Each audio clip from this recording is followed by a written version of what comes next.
Olá, sejam bem-vindos ao Caminho do Espectro, o seu portal de notícias que leva informação sobre saúde de ponta a ponta. Na reportagem de hoje, vamos explorar a fundo a realidade de famílias que vivem com o transtorno do espectro autista, dando voz às suas histórias e desafios.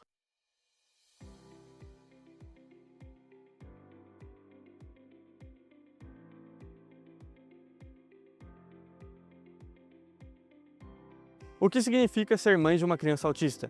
Quais os desafios, as alegrias e as transformações que essa jornada proporciona? Nesta reportagem, vamos buscar respostas para essas perguntas, através das histórias de mães atípicas, mulheres que nos inspiram com sua força e amor incondicional.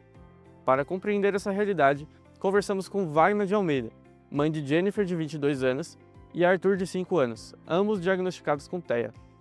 Além de sua experiência como mãe atípica, Wagner é pedagoga, professora de educação especial. Bom, meu nome é Wagner, sou mãe de 2 filhos atípicos e professora também de educação especial. A Jennifer, ela tem 22 anos, o Arthur, ele tem 5. A Jennifer, ela sempre foi uma criança muito quieta. Até os 8 anos eu achava estranho que ela ficava quietinha, qualquer lugar que você fosse, ela poderia ficar lá sentada, que ela não se mexia. E aí eu achava estranho aquilo, né? E perguntava para os professores não sabiam falar, falava não, ela só é quietinha, ela é uma menina muito boazinha, ela não dá trabalho, as notas sempre muito boas, ela chorava quando tirava nota 8, porque tinha que ser nota 10, e eu fui estranhando aquilo. E até então não se falava sobre autismo nessa época. Eu já fazia pedagogia, aí eu fui fazer psicopedagogia. E aí eu comentei com uma professora minha, falei, olha, eu tenho uma filha assim, assim, o que a senhora acha? Falou: "Ah, acho que é melhor você passar na neuro, porque é estranho, será que ela não tem alguma coisa? É melhor". Eu marquei com a doutora Adriana, na Casa da Esperança, e foi uma consulta muito longa, de quase 2 horas. Ela já fez os testes da Jennifer e naquele mesmo dia ela falou, naquela época as crianças não eram laudadas com autismo, ela foi laudada com a síndrome de Asperger, que hoje já não se fala mais, inclusive os neurologistas não reconhecem mais.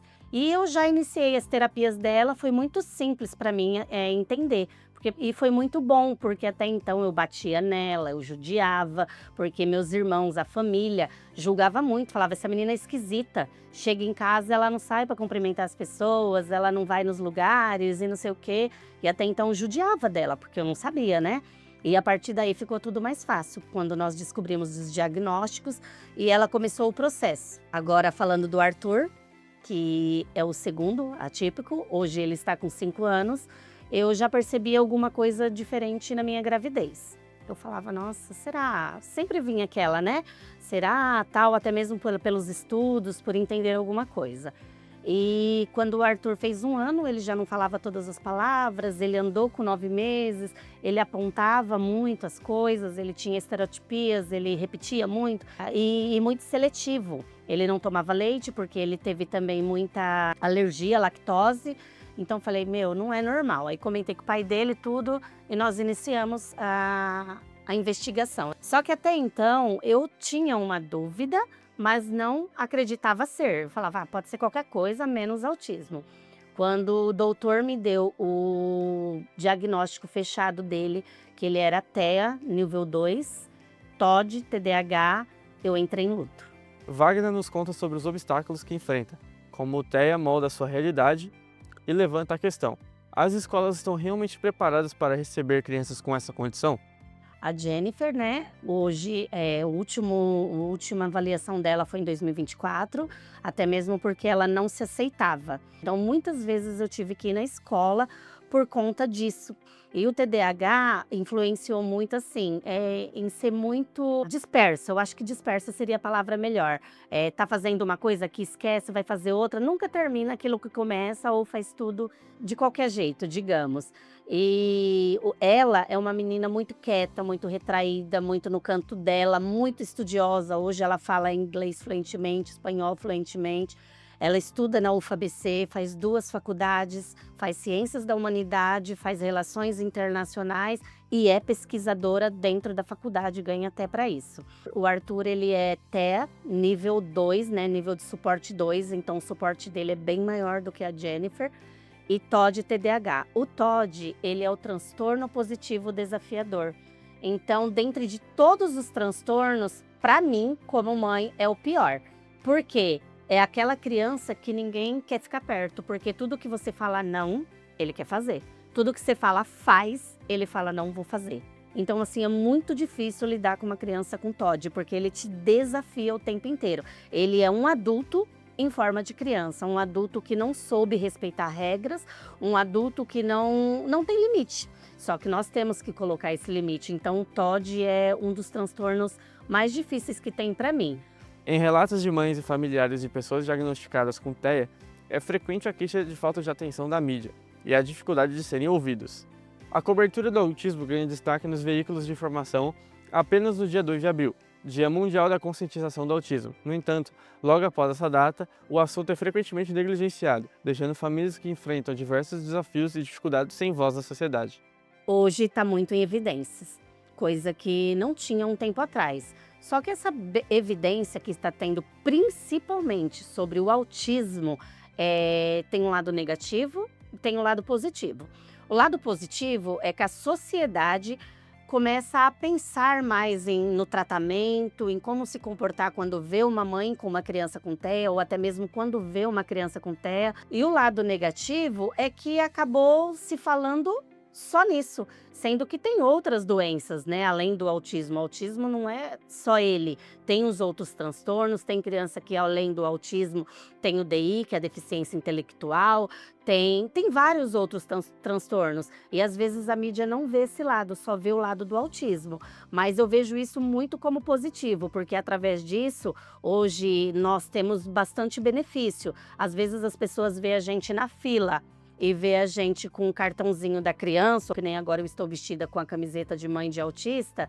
E antigamente, se você pedisse para passar na frente, a pessoa falava, mas por quê? Eu sou mais velha e não sei o quê, meu pai é mais velhinho. Só que assim, isso é preferência. O autismo hoje, ele é prioridade.